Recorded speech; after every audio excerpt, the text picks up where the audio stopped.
Welkom by dag 6 en ons laaste aand van Pinkster in jou huis.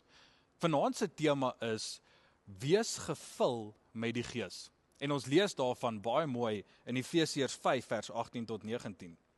Moenie dronk word van wyn nie. Daarin is losbandigheid. Maar word met die Gees vervul, spreek onder mekaar met psalms en lofsange en geestelike liedere.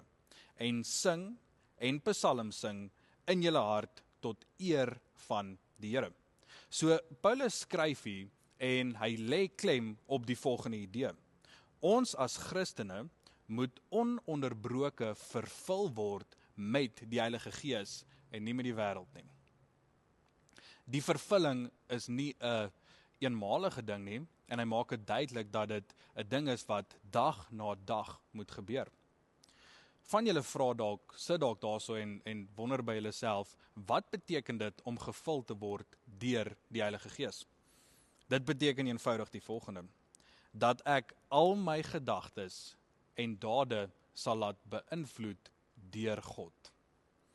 Dit beteken nie noodwendig dat ons een of ander emosionele belewenis gaan ervaar of selfs die teenwoordigheid van die Heilige Gees gaan aanvoel nie.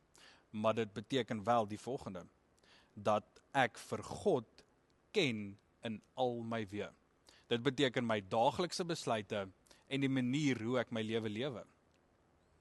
Om gevul te word met die Gees is om die Gees se insette die nommer 1 prioriteit in my lewe te maak en daardeur my lewe te leef. Vers 19 maak dit ook baie duidelik dat die vervulling van die Gees gaan hand in hand met lofeer. En daai lofeer is 'n hartstoestand. Dis 'n hartstoestand van vreugde tot die Here toe. Dalk sit van julle vanaand daar om die tafel of aan die kombuistafel en julle het 'n begeerte om gevul te word met die Heilige Gees. Dalk is daar van julle wat vanaand daar sal sit en besef, ek word meer deur die wêreld gevul as wat ek deur die Gees gevul word. Vat vanaand die tyd, dink daaroor en bid daaroor. Vra vir jouself af, wat is besig om my te vul?